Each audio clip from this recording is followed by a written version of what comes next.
Hi, I'm Chris Adamo from Balloons Online in Sydney, Australia.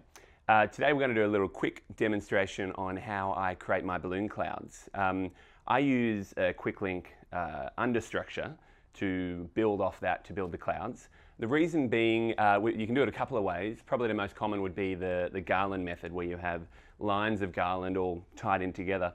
I found the issue with that was it would buckle. So you'd be adding mass and it'd end up buckling a high and low. So you'd have to use a lot of stock to then build out. When we use a QuickLink sheet with the X-Grid, it keeps it really flat and it allows less stock, so because we don't have to build as high. The other benefit as well is it has some structure, some integrity to itself.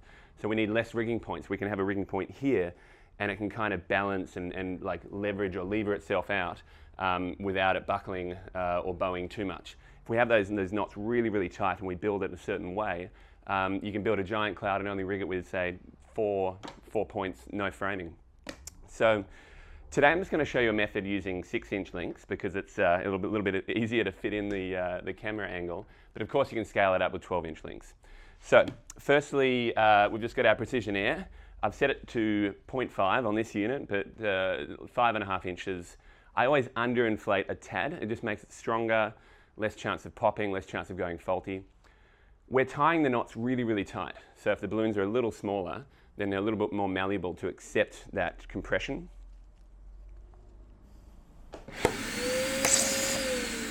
So really, really tight knots. That's just the main tip. Like pull it over very, very, far over there on that angle there, and tie your knots so that there's very little stretch. I'll show you again. So working the neck of the balloon, right, pulling it in as much as you can without tearing the balloon. Okay. Same again with the nibs. Pull it up. I seem to wrap it twice. The reason being there's less chance of the balloon sort of pulling back, like stretching back on itself before I actually tie that knot. This has a lot more friction that'll hold it in place before tying the knot. So here's one I prepared earlier. So what we're doing is we're creating X grids, like an X pattern. Now to do that, of course, is you have chains of links, preferably in even quantities of 4, because you need 4 to create an X. So that might not be even, I haven't counted it, we'll find out. So I just, doesn't matter how long the chain is, I don't really count it, I just hold it up and look down. So I can see that that's halfway now. And then start twisting my X's in 4s. So you just count 2 on each side, a couple of twists, 2 on each side, and there we go, it's an even number of 4. And then you just tie the ends. Once again, tying that knot as tight as possible. Okay, so now this is what I call a ribbon, okay? When you've got 2 chains that are in an X form, it's a nice flat ribbon. So to keep it flat, the first thing I want to do as I'm working with these ribbons is I'll add my pairs to the junctions, okay? Now the pairs in this case, I'm using 5-inch balloons, a couple of 11-inch balloons. So the first thing I'm doing is I will have them pre-inflated. It's just easier to work with them pre-inflated. But the same size really on the PA. However, now we're going to vary it because we're talking about an organic shape. All right? A cloud is organic. There's no real clean-cut lines. There's no symmetry. We want a texture that is variable. Okay, so just deflate a little bit here and there. I really don't give it much thought. Once again, the knots of those pairs really tight because we just want to push everything, like pull it all together so it has rigidity. So I'm not even looking, okay? Just let a little bit of air out on both sides. Bring it in, twist it around once, and it just holds that junction in and flattens the ribbon, okay? Now sometimes when you're working, there's going to be an upside and a downside. The upside, if it's not going to be visual, I keep that all of my small balloons, just say I'm working with 12-inch links. I'll have 11-inch up, okay, because they're more affordable. And I'll just have a consistent size. I'm not worried about that. But all my 3-foots and my 16-inch are going to be below, okay? So in this case, this is going to be a small piece, say, over a table center piece as a cloud for whatever. It can hang like this. So above and below are going to be visual, and you just got to keep that in mind, what kind of detail you're going to put where. So here's some little pairs I prepared earlier. Just pop them into the gaps. Now it's really important the size of the 5-inch can't be smaller than the size of that gap. Because when there's junctions and there's gaps, when we're filling a gap, of course it can pop out because we're not wrapping around anything. So I fill, whoa.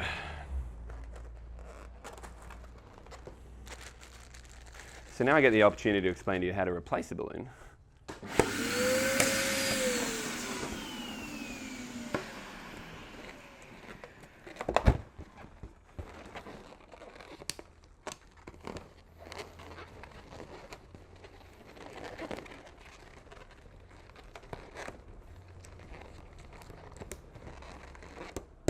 Okay, so I fill all the gaps once, and they're not actually going to stay there. I'll show you why. Here's another ribbon. Now, thinking about the shape of the cloud, okay, we can vary it any which way we want. And it's important to know at this point from a design perspective that we're going to be filling organics out of the edges of this cloud, okay? So this isn't the finished shape. It's usually about 30% smaller, what we do here. So I've got another ribbon as well. We can kind of play around with that. Let's do this one. I like that idea. And as I said before, let's fill the junctions, and that'll make it flat. I'll move our PA to the side a little bit. Okay, so now let's do this, okay? It's just going to be off center. It'll allow for us to have some curvature around the corners. But what I've done is I've filled these gaps. So the reason why I do that first is I pull one ribbon up to another ribbon, and I just push what I've filled in that gap over to the next gap. And now I've wrapped it around a new junction. Once again, this is like preloaded, all right? Push it through, one twist, and back through the gap, and now we're locked in, okay?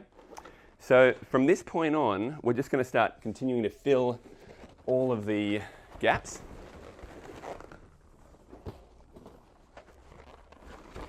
Bearing in mind, here's a little balloon I've had for detail. I think that's actually a little bit too small. I'm not gonna leave that in that junction, okay? So we'll just inflate some more stock. Okay. Now all of our junctions and all of our gaps are filled, all right? Now you're probably wondering, well, that doesn't look like a cloud, because it doesn't. It's more like a quick link wall. So now we need to start filling the edges. And the last thing we're going to do is add our organic clusters, okay? We need to break the matrix of these up and down X grids. So we'll start with the edges. Just push those junctions to the edges. You can twist it if you wish. Okay? And it still doesn't look like a cloud, but that's fine. We'll start just working here. We're going to keep adding to the junctions. And once we've filled it completely, then I'm going to start adding pairs. This is where the magic happens, over an existing single balloon, okay? That's tied in on a junction. I'm going to push that pair down and wrap it around. So I've created a little cluster of 3.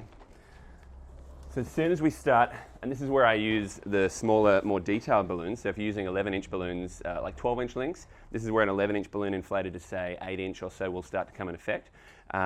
And I would also be adding my 3-foots and my 16-inch and just really varying the size of the balloons around here. But because you can't use smaller balloons in the gap, this is where the detail can be added. And as I work, you'll see I might start to add a few of the larger balloons. In this case, an 11-inch just inflated to 7, 8, 6-inch.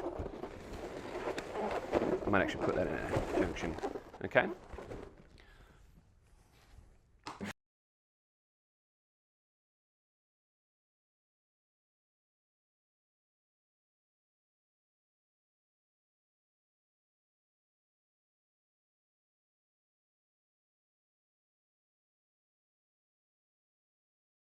Okay, I'll show you one more thing right here. Here we have one of the sharp edges, right, a 90-degree angle from the quick links. There's 2 things you can do in this case. One is you can get a pair, push it in on that angle, and grab the neck of the pair, and just tie it back to anything that's close. Okay? The other thing you can do, and let's look at this angle here, is you can tie an extra quick link where we can find one.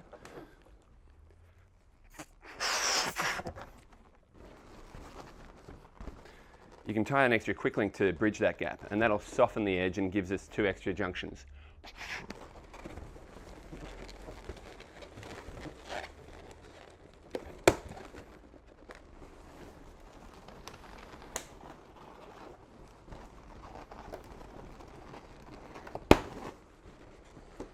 One little thing about inflating, these are 11-inch that we're inflating to 7 or so inch, is if you want the white colour to be true, you really need to stretch or push that latex. So I'll show you. So here we go. We don't get 9-inch balloons in Australia, so we have to use 11-inch and just push that colour out, especially for a gold or a silver. And see, I'm kind of holding a lot of that, the meat of the latex, as I then wrap it around. So that's a big section of the latex itself. I'm going to tie that off, and then you can push the white of the colour out.